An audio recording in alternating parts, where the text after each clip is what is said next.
E buscar-me-eis, e me achareis, quando me buscardes de todo o vosso coração. Eu faço de Jeremias 29, verso 13, a escritura para darmos início à nossa meditação desta manhã. Eu quero mostrar algo, quero que nós analisemos algo bastante importante para o nosso próprio benefício, que é o temor do Senhor. No livro de Jó, capítulo 28, verso 28, diz que o temor do Senhor é a sabedoria, e o desviar-se do mal é a inteligência.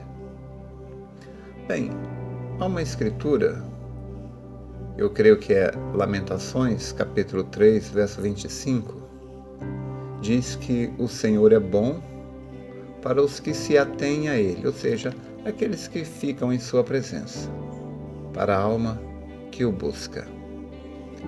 Então, em 2 Crônicas, capítulo 15, verso 2, na parte B, Deus fala algo também que serve de advertência para as pessoas que vivem iludidas, de braços dados com o pecado e esperando ser levados no dia do arrebatamento. Ali Deus diz assim: o Senhor está convosco, enquanto vós estáis com Ele. Se o buscardes, o achareis.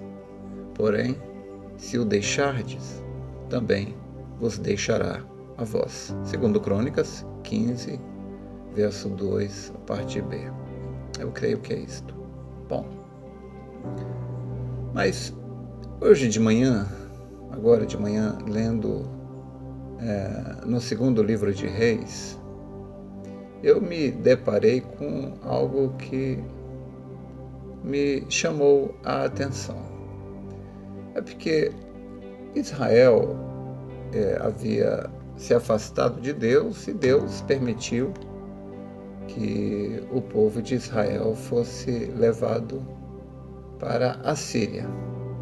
E o rei da Síria trouxe gente de Babel e de Cuta e de Alva e de Amate e de Sefarvaim e os fez habitar na cidade de Samaria, no lugar dos filhos de Israel. E eles tomaram a Samaria em herança e habitaram nas suas cidades. E aconteceu que, quando eles começaram a morar ali, eles não temiam ao Senhor, não respeitavam a Deus. Porque, claro, eles não conheciam a Deus. E Deus, por causa da falta de temor e reverência deles para com Deus, Deus mandou entre eles leões, que matou a vários deles.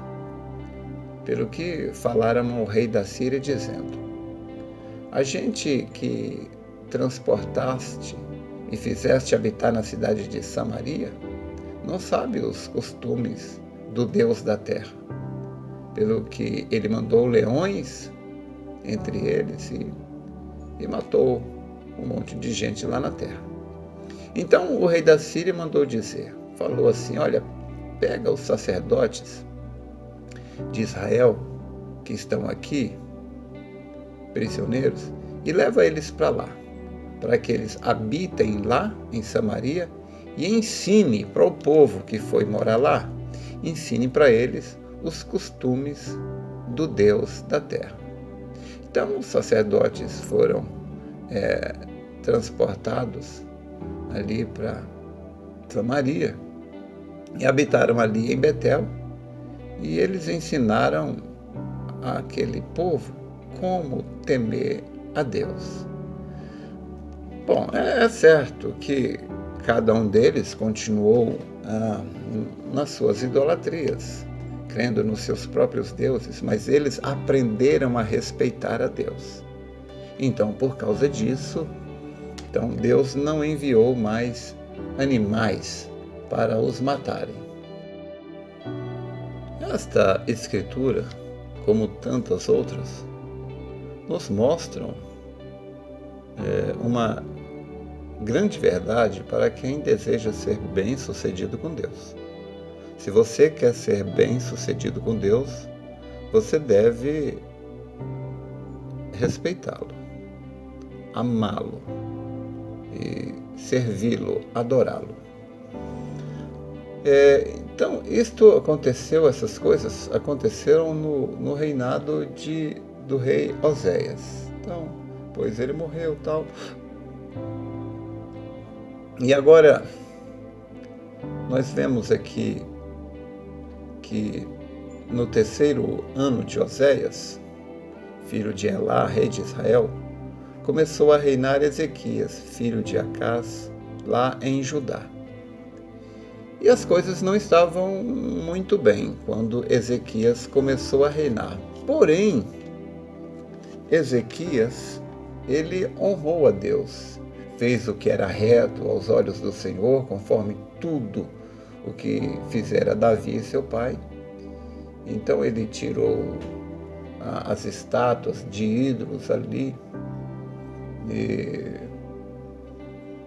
ele se chegou a Deus e não se apartou de Deus, e guardou os seus mandamentos que Deus tinha dado a Moisés, e assim foi o Senhor com ele. Para onde quer que saía, se conduzia com prudência. É Deus, é até mesmo Deus que dá a prudência. No livro de Provérbios, eu creio que é capítulo 2, verso 7, ali está escrito que Deus dá a verdadeira sabedoria para aqueles que o temem e lhe obedecem. Então, Deus abençoou o reinado de de Ezequias, tremendamente. Agora, não é porque você é abençoado por Deus que você não vai ter lutas, problemas. Você tem lutas, mas também tem vitórias.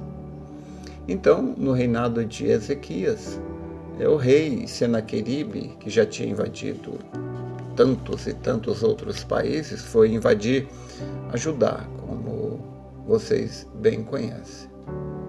Então,